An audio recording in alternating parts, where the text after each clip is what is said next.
Nah, halo Pak Dok, halo. Halo, Halo, halo, halo. halo, halo. Gimana, gimana, Wah, gimana? suaraku kerungu apa Dok? Krungu, krungu. Kerungu, Suaranya oke, krungu. oke. Nah, Hmm. sip. Ini kita nggak ngomongin jaran lagi ya Dok ya? Oh, apa? Jaran, nggak sampean mau wis 15 menit ngomongin jaran nih. Jaran Lah iya, dirasani. lah iya. Ya, kan ngomongi jaran Hmm, gitu. hmm, hmm. Ya apa? Eh, hmm, Sajane iku ya apa jenenge? Kok apa aku mbiyen ngene, iki arek iki kenapa kok pakai nama Togog Tejo Mantri itu lho oh, ini. lah itu. Ceritanya sakjane rada dawa Dok. Kok tak Kenapa tak gimana kirimi tak gimana? kirimi ceritaku zaman dhisik.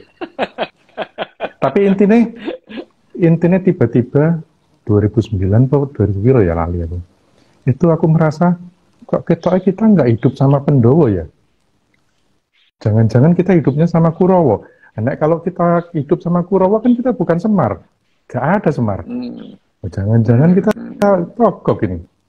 Ya wis. Hmm. Saya kira Iya. karek golek mbilunge sapa yang bilung. Tapi ngomong-ngomong soal ini ya, soal Pendowo Kurowo itu ya. Tapi sejak awal baca Mahabharata itu, aku Mm-mm. tidak melihat Pandowo itu sisi yang bagus tuh Oh, enggak, mm-mm. enggak Ya. gitu. Malah kalau ditimbang-timbang itu culasnya lebih culas daripada pihak Kurawa. Benar, Iya, iya itu. iya, betul. Jauh lebih culas ketimbang Mm. pihak Kurawa gitu. Hanya saja ya, Itu udahlah ya. kayaknya bisa jadi satu live sendiri tuh, Dok. Sampean iki. Nah, iya. Tapi bener sih, tapi bener ini ngobrol soal Pendowo sama Kurowo itu sejak awal gitu ya. Sejak awal baca, bukan anu ya, bukan didongengin ya. Kalau didongengin didongengi tentang Pendowo Kurowo itu seolah-olah Pendowo itu eh, eh, bener gitu. Bener, bukan hanya baik, Mm-mm. dianggap bener Ya, gitu ya. ya. Bukan hanya baik, dianggap bener gitu ya. Sementara pihak Kurowo itu bukan hanya dianggap jelek, tapi dianggap Jahat, salah gitu. salah. Salah itu. Bukan hanya jahat, tapi salah itu. Nah, misalnya ya terutama kalau lakon misalnya yang mengetengahkan soal yang namanya Bedoro Kresno gitu ya. Ini Bedoro Kresno itu. Kresno itu misalkan istilahnya misalnya eh, lakon Kresno Duto gitu ya. Mm-mm. Bayangin aja Yang terus Triwikromo itu. yang namanya Duto terus kemudian diutus gitu ya. Dia itu duta itu kan utusan itu. Tapi dia itu diutus itu bukan untuk menghentikan peperangan, tapi dia harus menjamin peperangan itu jadi. Ya, dalam lakon yang namanya Pandowo Duta, apa namanya Kresno Duto itu, bayangin aja siapa yang banyak pihak yang kepingin perang itu nggak jadi. Salah satunya Bismo sendiri. Resi Bismo itu gimana caranya nggak jadi perang tuh. Prabu Salyo mertuanya Duryudono ini gimana nggak jadi perang itu. Tapi enggak itu memang si Kresno ini memang kurang ajar kok. Emang Itu sutradaranya tumbak dia, cucuannya. iya tumbak cucuan. Itu Itu emang. tumbak cucuan. Tumbak cucuannya itu adalah Kresno itu. Bayangin aja. Dia yang berjanji tidak ikut perang. Kan dia nggak boleh ikut perang. Nggak boleh. Ikut perang Bratayuda itu nggak boleh. Tapi dia yang paling sibuk. Paling sibuk. Kalau Kurawa yang keluar siapa? Ini siapa? Gitu.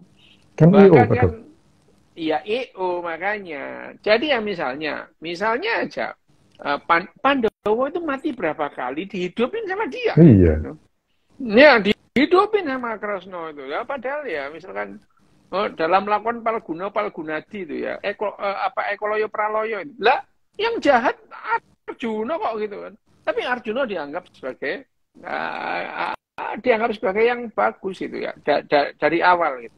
Nah, pada saat saya membaca yang namanya Mahabharata itu, entah itu Mahabharata yang aslinya atau Mahabharatanya Rakosase. siapa namanya R.A. Kosasih itu ya.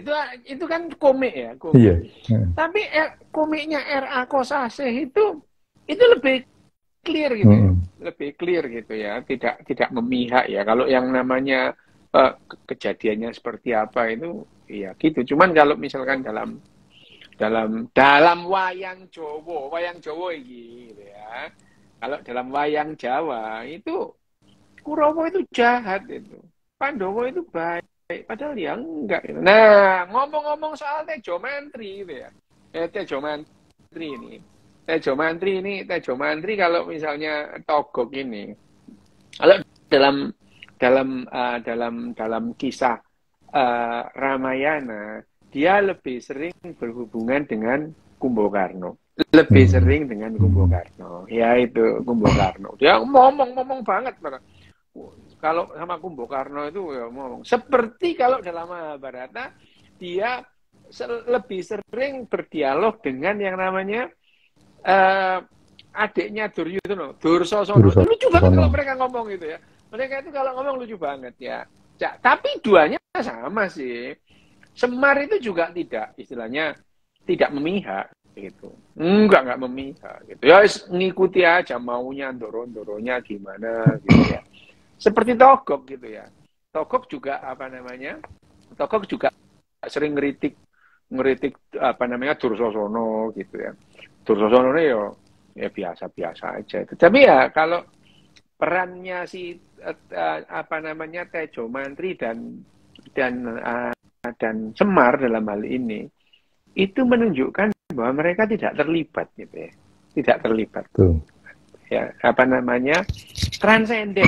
Jadi yang namanya Togog transenden ke sampean tuh. Transenden. Dia itu tidak terlibat itu, tidak imanen, tidak terlibat itu. Jadi kalau melihat yang namanya Togog dan Semar dalam hal ini itu mereka tidak terlibat. Yang namanya transenden. Malah ngomongnya wayang ini kayak sampai. Iya, 9 menit ngomong ke wayang. Enggak apa-apa, tapi gini ya Mas, ini kalau kita ngomong diabetes itu karena persoalannya itu akan panjang. Iya. Karena ini akan berkutat dengan yang namanya glukosa itu ya. Glukosa. Nah, itu diabetes itu ya saya pernah baca, lupa di mana, Dok. Itu pernah ditulis di papirus 1500 tahun sebelum Masehi ya? Nah, ya.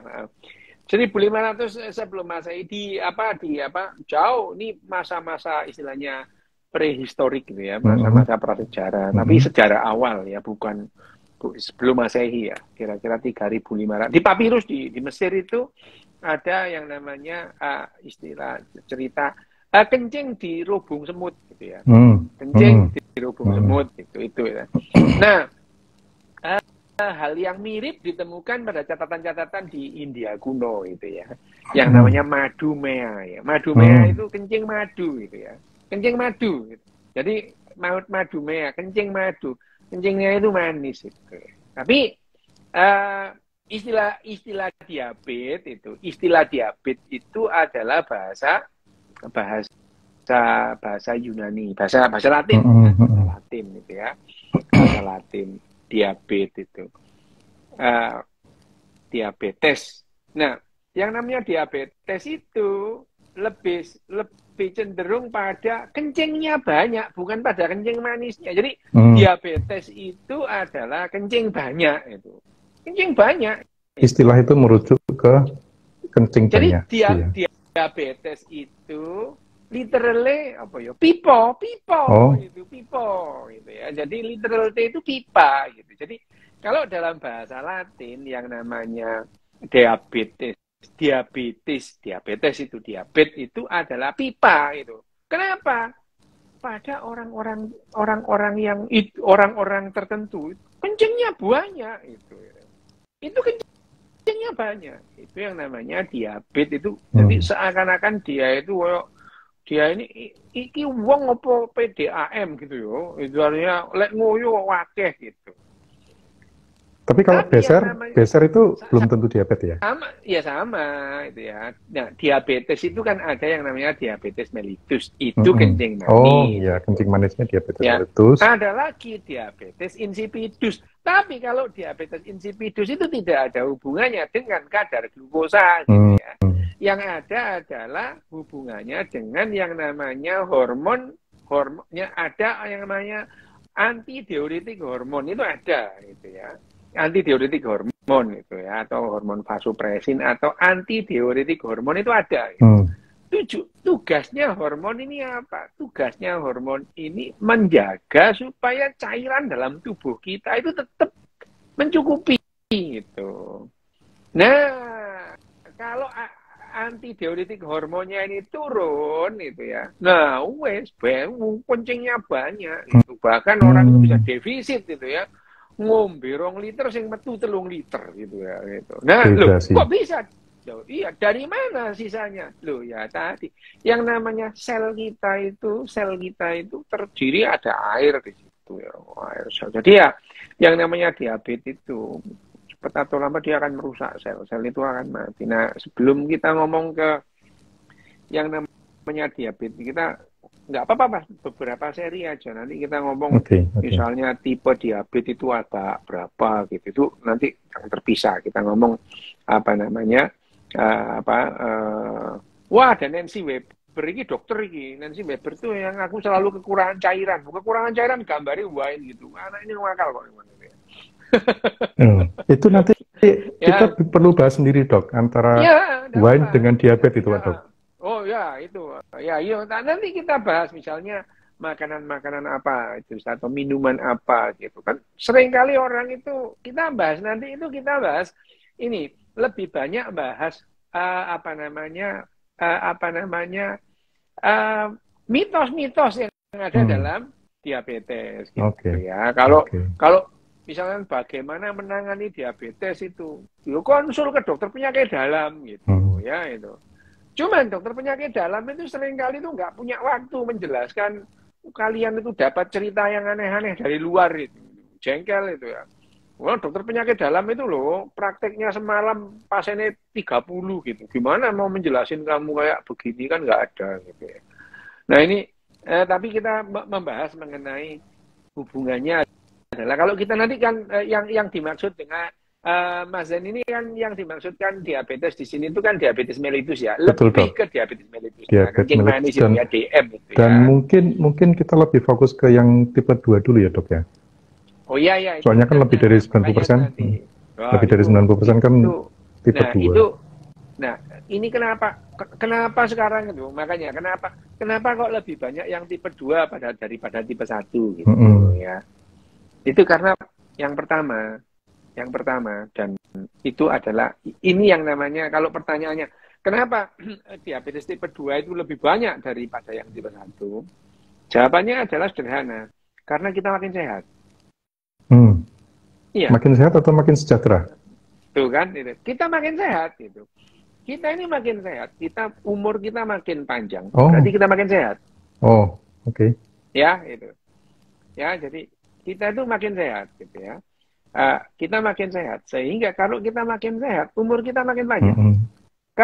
Karena umur kita makin panjang, yang namanya diabetes tipe 2 itu akan terjadi. Jarang diabetes tipe 2 itu terjadi pada orang-orang muda. Kenapa? Karena kalau tipe 1 itu jelas. Kalau tipe 1 itu sudah jelas. Dia adalah menurunnya produk insulin. Jelas titik. Nah, tidak ada tambahan-tambahan gitu ya. Kalau yang tipe 2 itu ditambah yang lain-lain, tambah apa? Resistensi terhadap insulin itu sendiri ya. Bukan hanya insulinnya yang turun. Hormon resistensi ya. Resistensi. Dalam hal ini itu apa? Dalam tubuh kita itu ada yang namanya reseptor insulin itu ada gitu. Reseptor. Nah, ini bahas sekolah itu. Metabolisme karbohidrat jadi glukosa terus masuk ke sel. Nah, terus itu kan kita bahasnya kan panjang. Jadi awalnya nanti enggak ini kalau pertanyaannya kenapa ya kenapa yang namanya diabetes tipe 2 itu lebih banyak? Lah karena itu ya, karena kalau dulu diabetes tipe 1 dulu ya, pada saat orang itu umurnya masih pendek gitu ya. Bayangin aja tahun 1700 akhir 1700 dari 1800 gitu ya. 1800 itu ada 1800, akhir 1700 itu ya, pada 1800. Manusia itu mati pada umur 38. Oke. Rata-rata manusia mati itu umur 38, gitu ya. Mati. Kenapa? Loh ya, pengetahuan kita tentang kesehatan nggak seperti sekarang, gitu ya. Itu cantengan mati, gitu. Itu Kenapa ya. kita nggak tahu? Siapa Iya. yang vodka? Jack Daniels. Jack Daniel itu pengusaha kaya, sugih, juragan minuman keras, mati gara-gara cantengan gitu ya. Ya, itu apa namanya, betul-betul yang namanya infeksi itu benar-benar jadi utama. Bahkan yang namanya misalnya dulu orang perempuan mati itu lebih banyak perempuan mati muda ketimbang laki-laki. Gitu. Tahun 1900 rata-rata manusia orang perempuan 1900 di Amerika loh ya ini. Amerika itu tahun 1900 negara makmur lah ya, negara waras lah itu bagus ya, 1900 itu. Rata-rata perempuan mati umur 48 gitu ya. Laki-laki lebih tua dulu itu. Kenapa itu? Karena dulu sebelum yang namanya kedokteran itu seperti sekarang itu, yang namanya perempuan itu lebih gampang mati ketimbang laki-laki. Karena apa? Itu karena proses persalinan itu. Proses melahirkan itu gampang mati itu. Orang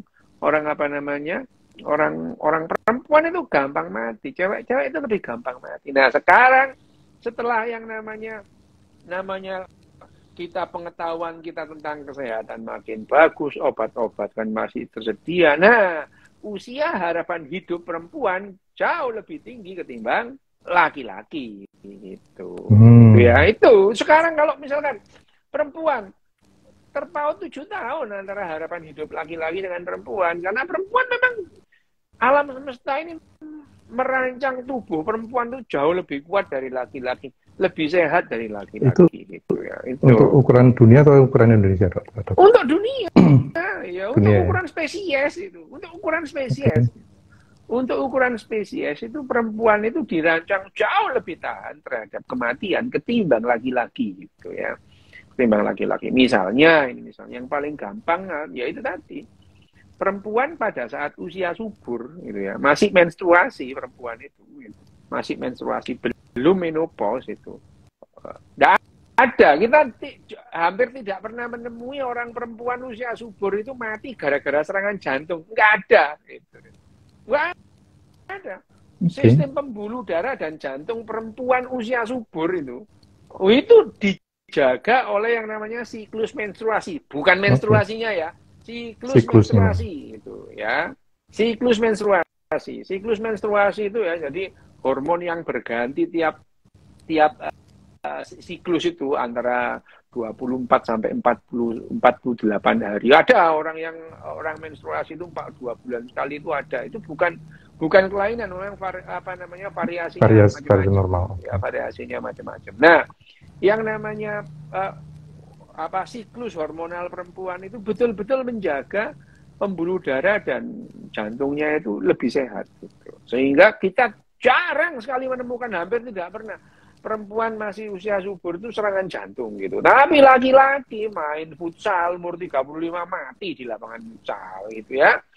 Mau naik lari itu mati itu karena jantungnya lebih lemah ketimbang perempuan. Otot perempuan jangan dikira otot laki-laki itu memang lebih kuat, enggak itu. Kalau dalam waktu pendek misalkan lu itu misalkan angkat besi gitu ya. Angkat besi gitu ya, misalnya angkat besi itu laki-laki bisa mengangkat lebih lebih berat daripada perempuan. Iya, itu kan clean and angkat besi itu kan dalam waktu pendek gitu. Tapi yang namanya durasi terhadap kekuatan otot itu perempuan itu jauh lebih kuat gitu. Bayangin aja 9 bulan itu dia mengandung itu kalau nggak ototnya kuat itu udah legrek gitu ya. Tambahan kuat. Berapa kilo ya, Pak? Kerja. Lah iya itu. Bob, lebih itu ya. Itu kelihatannya aja itu ya. Memang. Ya, tapi kalau kita ngomong lu, tapi otot laki-laki, iya memang otot laki-laki itu dalam waktu yang lama sekitar 340.000 tahun memang disiapkan untuk berburu gitu ya. Dia disiapkan untuk beredar gitu ya. Dia memang harus bisa lari gitu ya. Mereka harus bisa mempertahankan diri dari predator gitu ya. Jadi yang namanya hormon-hormon maskulinitas itu memang disiapkan untuk perang aja gitu. Disiapkan untuk berburu, perang gitu. Sementara yang detail gitu ya, jadi juragan di sarang, jadi juragan di gua waktu nenek moyang kita pemburu-pengumpul, ya perempuan itu. Perempuan. Misalnya, memang iya yang namanya laki-laki itu berburu, memerlukan otot gitu ya. Tapi kalau misalnya kita mengatakan itu kecerdasan manusia itu meningkat gitu ya, kecerdasan manusia ya meningkat, itu bukan ulah laki-laki gitu, ulahnya perempuan gitu. Oke. Ulahnya perempuan. Karena penemuan. Bukan terus gennya itu menurun, enggak. Kalau gen misalnya gen kecerdasan turun dari ibu, ngawur banget itu, enggak ada itu gen itu ya dari bapak dan ibu gitu ya, sama gitu. Nah, tapi yang membuat manusia itu menjadi cerdas, itu Homo sapien menjadi cerdas, itu adalah ulah perempuan gitu. Laki-laki berburu nggak datang-datang, perempuan mencari makanan alternatif gitu ya. Apa? Seafood, makan kerang lah, makan seafood lah, makanya ditemukan banyak ya kulit-kulit kerang di gua-gua zaman Homo erectus itu ya itu. Nah, dan itu yang membuat manusia dalam waktu sebelum Homo sapien ini ya, sebelum Homo sapien itu, Homo erectus sebelum Homo sapien itu, terus kemudian otaknya berkembang menjadi lebih bagus dalam waktu jutaan tahun. Tapi ini ya nggak 1 hari 2 hari, nggak lantas kalian itu terus makan kerang besok lebih pinter ya, enggak itu. Kalian makan kerang tapi konsumsi TikTok ya tetap aja makin goblok gitu ya. Ya konsumsi TikTok, konsumsi itu ya video-video pendek, makin lama makin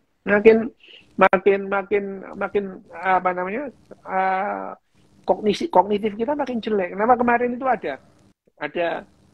ada keluhan, ada hampir semua dosen-dosen itu mahasiswa baru yang sekarang ini nggak tahan baca panjang gitu.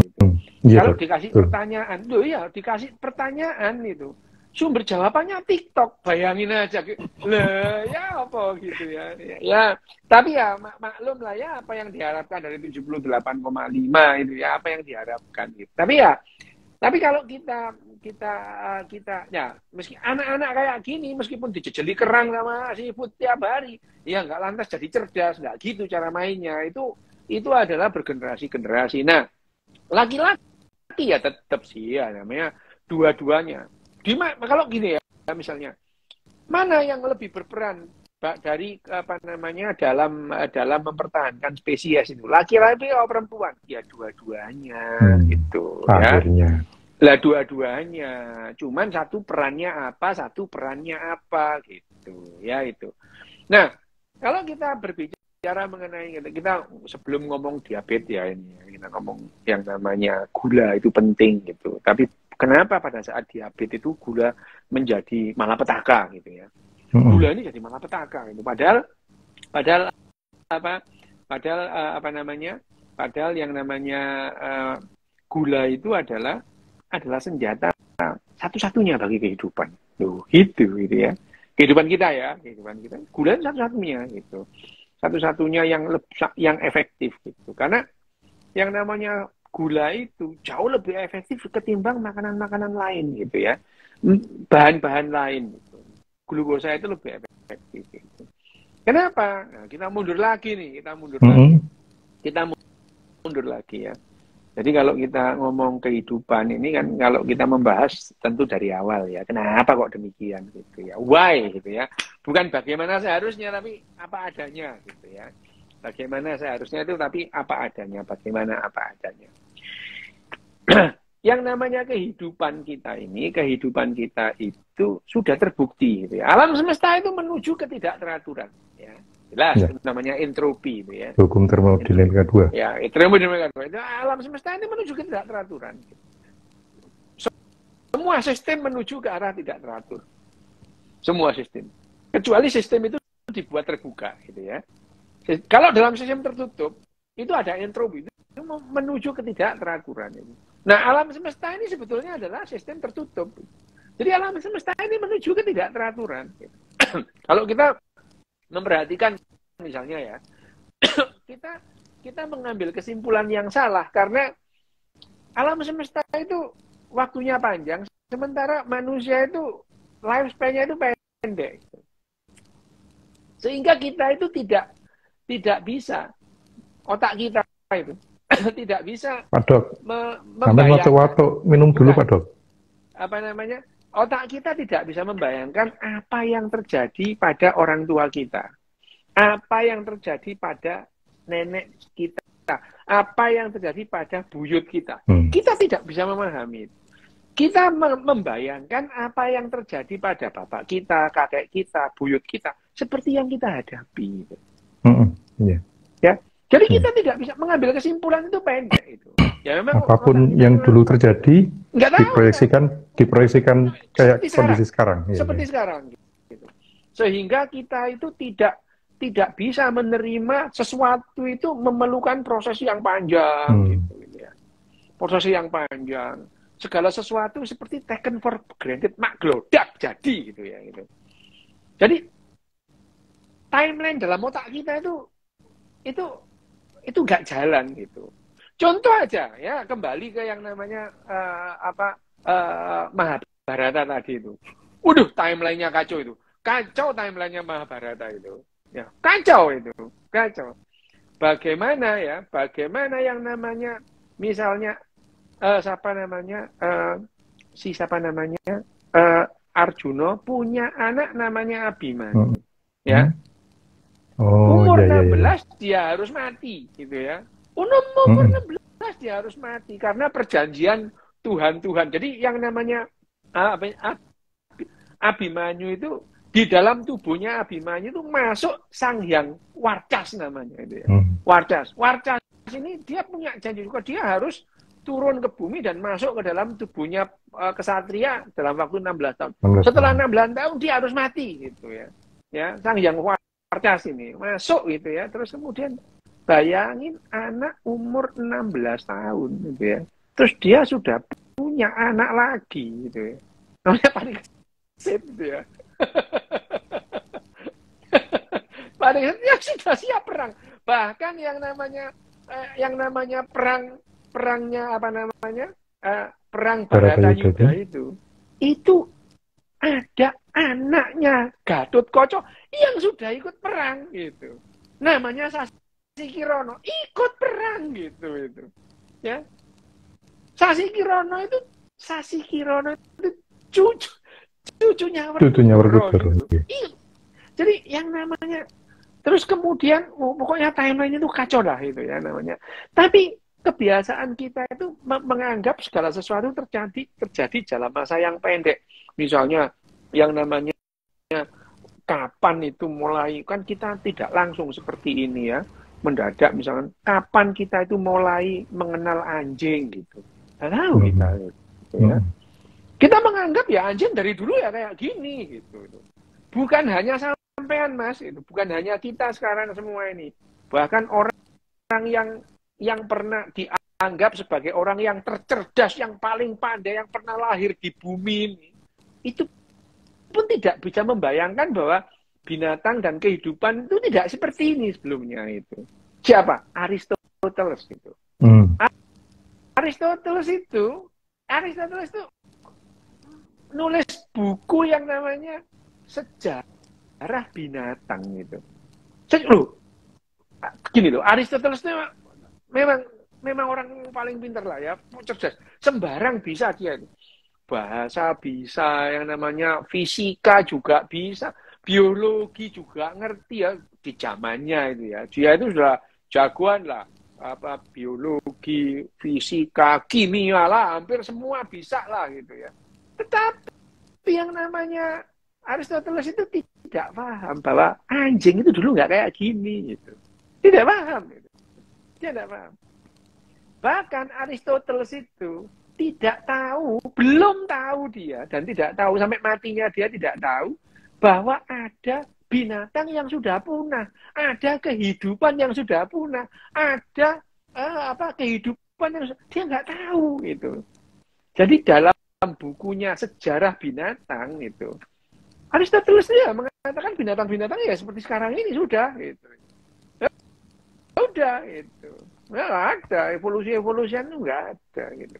Nggak ada itu. Nah, kita itu mulai paham, mulai ngerti, mulai cari-cari, mulai menerka-nerka. Ada binatang yang sudah punah setelah Amerika merdeka gitu. 1778 itu orang belum punya gambaran yang namanya ada binatang yang sudah punah itu. Hanya saja di Amerika ditemukan tulang gajah tapi gedenya melebihi gajah gitu. Gigi gajah tapi itu 1700 akhir gitu. Ya, di Jawa itu belum ketemu balung buto ya? Balung buto sudah, tapi kan belum paham. Oh, oke. Balung buto itu 1800, Mas. Gitu. 1800 zamannya Hindia Belanda itu. 1700 masih zamannya VOC, Mas, itu ya. Lah kan? Ya, timeline-nya rusak kan? Iya. Iya kan, timeline-nya kita bayangkan Belanda itu satu periode dari awal. Padahal Belanda itu yang pertama di Indonesia ini di Asia Tenggara itu ada periode VOC sampai 1779. Ya, 1800 VOC bangkrut, hilang itu. Setelah itu masa Hindia Belanda gitu. VOC nggak nemuin apa-apa ya itu. Nah, ini memang timeline kita itu seringkali nggak jalan. Wajar, Mas. Sampai nggak sendirian gitu. Hanya orang-orang koplak yang timelinenya jalan gitu ya. Hanya orang-orang koplak. Nah, kalau kita ngomong nih ya yang namanya binatang yang sudah punah itu. Ya. Itu yang namanya Nah, pada saat Amerika merdeka, kebetulan ada presiden yang filsuf gitu, ya. Ada presiden yang filsuf, namanya Thomas Jefferson. Itu filsuf loh dia itu. Dia pemikir Thomas Jefferson itu gitu ya. Pemikir itu. Nah, Thomas Jefferson itu membiayai ekspedisi untuk memburu gajah raksasa gitu. Karena kalau ada tulangnya, pasti ada gajahnya gitu. Jadi cikal bakal nama mastodon itu ya itu gajah raksasa itu ya. Mastodon itu cikal bakal. Jadi dia berburu. Wah, yang namanya dataran Amerika itu dijelajahi oleh ekspedisi itu ya.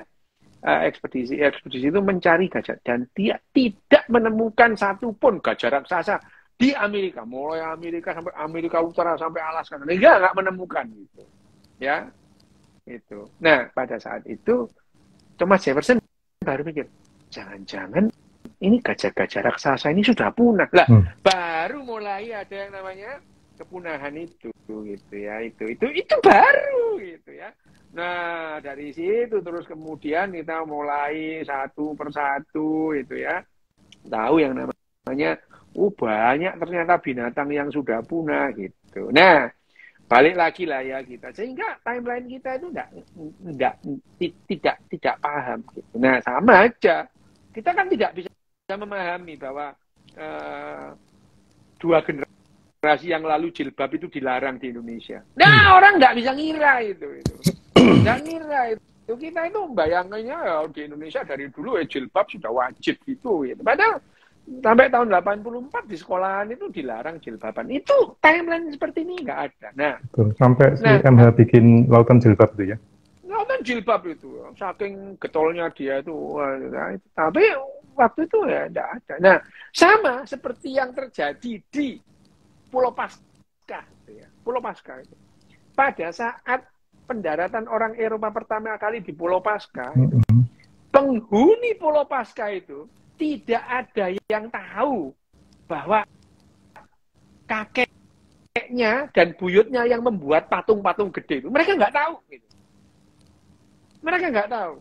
Jadi pada saat itu ditanya, ini patung-patung dari mana? Tidak ada satu orang pun yang bisa menjawab patung-patung ini dari mana. Padahal itu patung buatan buyut mereka, buatan kakek dan buyut mereka. Kenapa? Karena pada saat itu orang Pulau Paskah sudah kehabisan sumber daya dan mereka kanibalisme, sampai kanibalisme. Kalau ada temannya mati boleh dimakan gitu ya. Mereka mempunyai perahu-perahu jelek rusak gitu ya. Nah itu aja loh ya, 2 generasi itu. Penghuni Pulau Paskah pada saat orang Eropa itu datang ke situ, mereka tidak tahu patung-patung gede itu asalnya dari mana itu. Padahal patung gede itu yang membuat ya kakek mereka dan buyut mereka gitu. Nah itu, nah kembali lagi ya kita ke masalah ini. Nah sehingga kita itu gagal memahami entropi itu gagal gitu. Kita melihat alam semesta ini teratur banget gitu ya. Ya kita memahaminya gitu karena pagi hari yang namanya matahari ya selalu terbit, nggak ada matahari itu terus demo nggak mau muncul gitu, nggak ada gitu, nggak ada gitu. Nah apa namanya siklus alam yang ratusan juta tahun sekali itu kita melihat sebagai keteraturan. Padahal alam semesta ini nggak teratur gitu ya. Nggak teratur gitu ya. Baru 3 hari yang lalu ada rilis dari NASA bahwa James Webb teleskop Webb kita itu menangkap adanya ledakan gitu. Ledakannya di jarak 26 juta tahun yang 261 juta tahun. Nah, ya, gitu. Jadi ledakan itu terjadi 260 juta tahun yang lalu gitu ya. Ya, 5 tahun yang lalu teleskop yang lebih tua Hubble itu menangkap itu ya. Menangkap tabrakan antar galaksi tabrakan gitu ya. Tabrakan antar galaksi yang kita nggak membayangkan galaksi bisa tabrakan ya gitu. Kita membayangkan yang namanya bumi itu tetap pada ininya pada orbitnya gitu. Lah ternyata 350 juta tahun yang lalu sudah ada tabrakan antar galaksi gitu. Alam semesta menunjukkan keteraturan gitu ya. Nah, tapi ada yang sudah terbukti melawan entropi itu. Namanya kehidupan itu. Namanya kehidupan. Kehidupan itu sudah jelas-jelas dia melawan entropi. Buktinya, sejak 3,5 miliar atau bahkan 4 miliar tahun yang lalu. Kehidupan di bumi ini makin banyak lah gitu ya. Makin melimpah itu. Dengan keteraturannya itu. Teratur kehidupan itu tidak seperti alam semesta. Teratur kehidupan itu ya. Dia melakukan replikasi dan melakukan regenerasi ya. Tugasnya itu replikasi, regenerasi gitu. Jadi beranak dan bereplikasi, Jadi akhirnya jumlahnya melimpah. Meskipun di bumi ini terjadi 5 kali kepunahan massal. 5 kali kepunahan massal. Tapi jumlah spesies selalu lebih banyak dari jumlah yang punah. Jadi meskipun terjadi 5 kali kepunahan massal di bumi ini, tapi laju spesiasi selalu lebih tinggi daripada laju kepunahan. Sampai sekarang melimpah. Yang punah ya ada, tapi spesies baru itu ada. Nah, pertanyaannya, kenapa yang namanya kehidupan itu bisa melawan yang namanya entropi ini? Karena kehidupan itu membuat sistem yang terbuka. Dia bisa menyerap energi dari luar. Gitu. Menurunkan entropi dalam sistem itu. Kalau tertutup nggak bisa, gitu ya. Tapi karena yang kehidupan sistemnya terbuka, dia bisa menyerap yang namanya energi dari luar dan itu yang membuat entropinya turun. Jadi teratur, gitu ya. Seperti contohnya adalah misalnya kalau kita nonton sepak bola sendirian di kamar, nggak lama spraynya acak-acakan. Untuk merapikan spray itu kita memerlukan usaha, memerlukan energi. Nah, kayak gitu ya. Nah, sama dengan kehidupan ini. Kehidupan ini juga gitu, dia jadi membuat sistemnya terbuka, terus kemudian dia bisa menyerap energi. Nah, itu dia yang awalnya kalau kehidupan itu adalah awalnya ya benda-benda tidak hidup gitu. Apa? Ya karbon ya itu ya. Ya karbon, terus kemudian ya nitrogen, ya oksigen, itu benda-benda tidak hidup semua gitu ya. Terus kemudian mereka mengalami yang namanya evolusi kimia gitu ya. Evolusi kimia gitu. Jadi beberapa benda mati itu cenderung ngumpul gitu ya. Cenderung ngumpul dan ngumpul membentuk molekul-molekul yang baru, yang lebih stabil. Nah, molekul baru yang bisa menyerap energi, muncul dia bisa bereplikasi. Jadi kehidupan awal itu ya berupa asam amino. Tapi asam amino itu sendiri bukan bahan hidup. Itu adalah cikal bakal membentuk kehidupan gitu ya. Itu.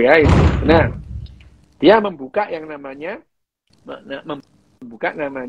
sistem dan dia bisa menerima energi dari luar. Dan akhirnya pada suatu titik kita menemukan cara yang sangat efektif untuk menyimpan yang namanya energi itu dalam bentuk glukosa. Gitu. Dalam panjang cerita glukosa ini. Loh iya, jadi kalau makanya ini ya ngomong glukosa ini kita udah 40 ya, mau ngomong soal glukosa itu ya. Ya kita ngomong ini Mbak masih Mas glukosa. Glukosa itu kapan mulai dipergunakan oleh kehidupan ini? Glukosa itu. Itu sebelum terbentuk DNA berarti ya? Sudah. Oh, DNA sudah terbentuk.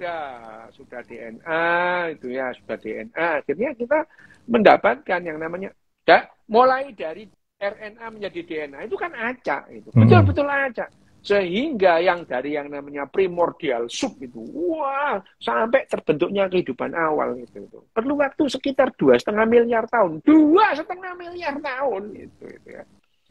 Sejak awal yang namanya RNA, terus kemudian menjadi DNA itu butuh waktu 2,5 miliar tahun sampai muncul yang namanya PPLO, pneumopleural-like organism, yang namanya LUCA itu ya. Jadi pneumopleural-like organism itu jumlahnya banyak, tapi di antara triliunan banyaknya yang namanya PPLO itu ada satu di antaranya yang kemudian jadi nenek moyang kita bersama, yang namanya LUCA itu, the last common ancestor. The last universal common ancestor itu nenek moyang kita bersama.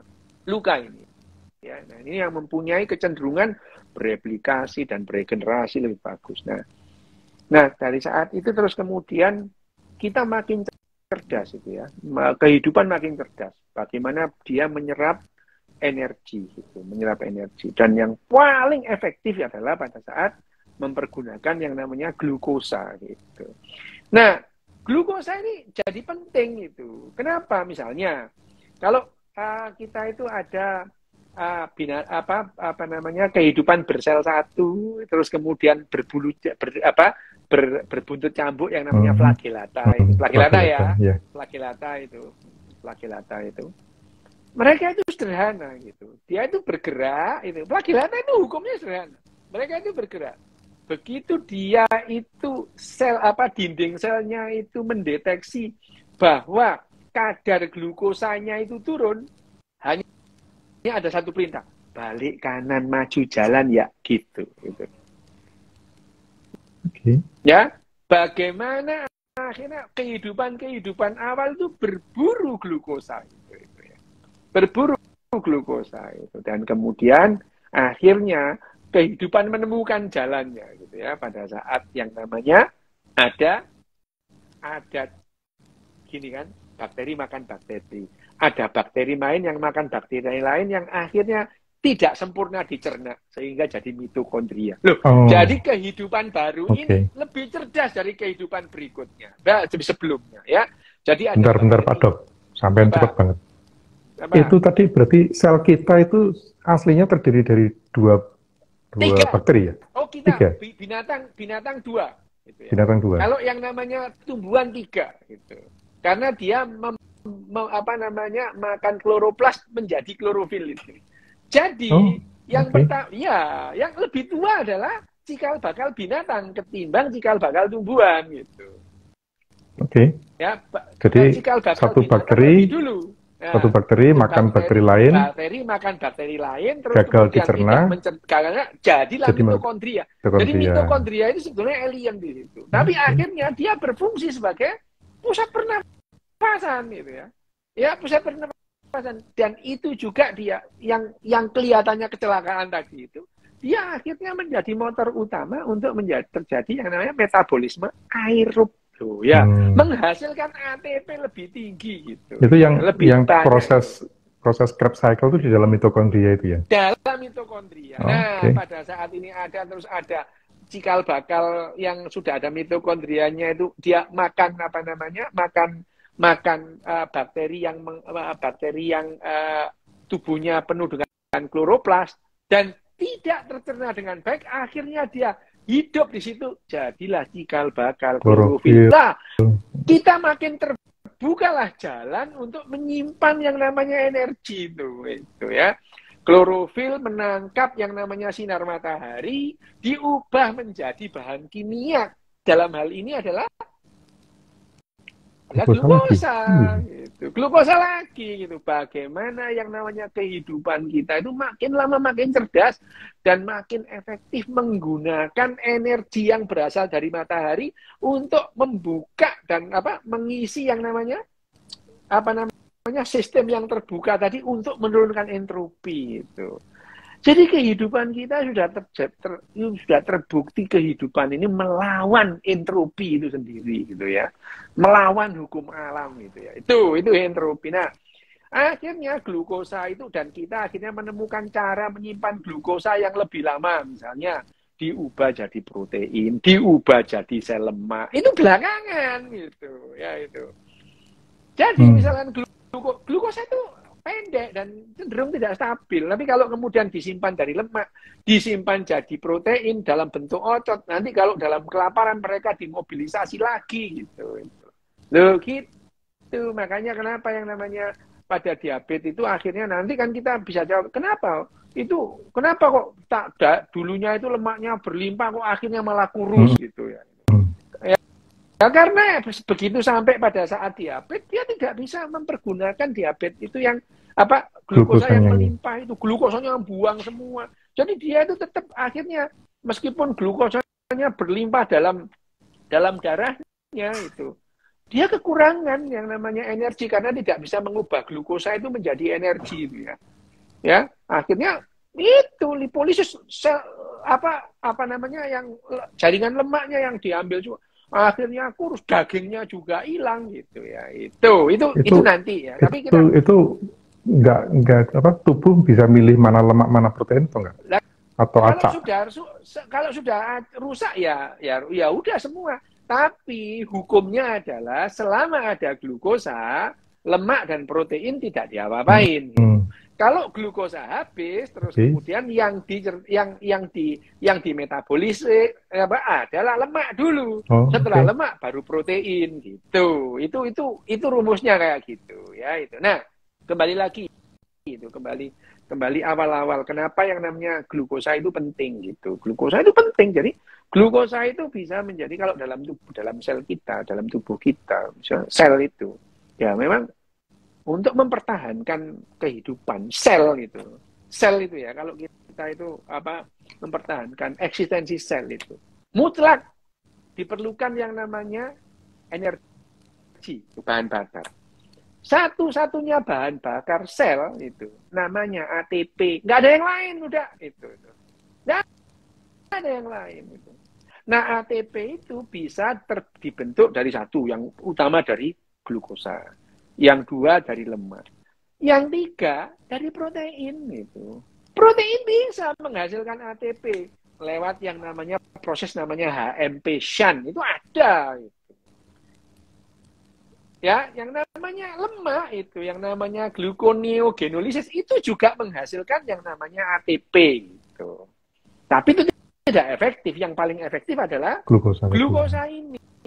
Itu lemak dan protein tadi nggak melewati proses menjadi glukosa dulu? Sebagian. Tapi mereka lompat gitu ya, itu yang namanya yang terjadinya yang diperlukan gulanya ini ya. Yang namanya ATP itu adenosin trifosfat itu yang mempertahankan kehidupan. Ya, kehidupan kita itu dipertahankan dengan adanya ATP. Eksistensi satu sel itu dipertahankan oleh adanya ATP. ATP ini yang membuat yang namanya natrium dan kalium itu bisa keluar masuk dalam dinding sel, ya. Yang namanya natrium kalium PAM, gitu. Natrium kalium PAM atau natrium kalium ATPase. Jadi dia bisa itu membuat natrium itu, kalau natrium itu secara pasif dia akan masuk ke dalam sel itu. Dan dia akan dipompa secara aktif keluar. Jadi natrium itu tidak bisa keluar kalau tidak ada ATP gitu. Sebaliknya kalium tidak bisa masuk kalau tidak ada ATP gitu. ATP, jadi yang namanya natrium kalium PAM, pompa natrium kalium itu hanya bisa berjalan kalau ada ATP. Kalsium PAM, kalsium itu secara pasif masuk ke dalam sel. Dia dipompa keluar, harus ada ATP. Gitu. Jadi ATP ini adalah satu-satunya energi yang bisa digunakan untuk sel. Kenapa? ATP itu sederhana, adenosin trifosfat. Sederhana bentuknya itu ya. Ya, sederhana itu. Kalau tidak ada ini nggak bisa. Gitu. Si ATP ini udah ada sejak luka. Sudah. Cikal bakal membentuk ATP itu ya luka itu. Jadi ada fosfatnya. Jadi makanya bakteri-bakteri dulu ada bakteri yang memakan fosfor gitu ya. Ya, itu ada yang namanya fosfor gitu. Ada bakteri makan fosfor itu ada itu, makan belerang. Makanya kemarin itu ada barusan itu ada kemarin itu ada manusia herbivora itu berdakwah itu ngomong seenak-enaknya. Tahu nggak, nenek moyang kita dulu itu hanya makan tumbuhan dan jamur. Ya tak jawab, iya bener. Bahkan nenek moyang kita dulu ada yang makannya cuman belerang pada saat berupa bakteri, ngomong seenaknya aja gitu ya itu. Nah ini kita ngomong, nah kita baru membahas glukosa bisa ini kalau gini loh, kalau kita nggak paham ini jangan berharap lah paham soal yang namanya diabetes mellitus, nggak bisa itu. Yang ada tanyanya nggak karu-karuan nanti itu. Bahkan kenapa kok penting itu ya. Itu. Makanya itu kita akan membahas mitos-mitos itu buang dari sini gitu ya, buang dari sini. Mitos-mitos itu kita buang. Nah, betapa pentingnya yang namanya glukosa itu bagi kehidupan. Tetapi kalau kehidupan itu tidak bisa memanfaatkan glukosa dan tidak bisa mengubah itu menjadi ATP, ya wassalam, innalillahi wa inna ilaihi raji'un, matilah itu, ya. Nah, itu yang namanya glukosa itu terus kemudian dalam tubuh kita diubah menjadi ATP. Manusia ini ya, kita ngomong manusia ya. Yeah. Sel-sel kita seperti sel-sel binatang yang lain mengubah yang namanya glukosa menjadi ATP kalau metabolismenya bersifat aerob, terjadi di mitokondria, masuk yang namanya Krebs cycle gitu. Jadi dalam sel kita yang namanya glukosa diubah menjadi asam pirufat ya, menghasilkan 2 ATP gitu ya. Nah, asam pirufat itu masuk ke siklus Krebs menghasilkan 36 ATP. Jadi total general 1 mol glukosa menghasilkan 38 ATP gitu ya. Tapi kalau tidak ada oksigen, asam pirufat tidak masuk siklus Krebs, dia langsung berubah menjadi asam laktat. Ya. Jadi 1 mol glukosa hanya menghasilkan 2 ATP plus asam laktat.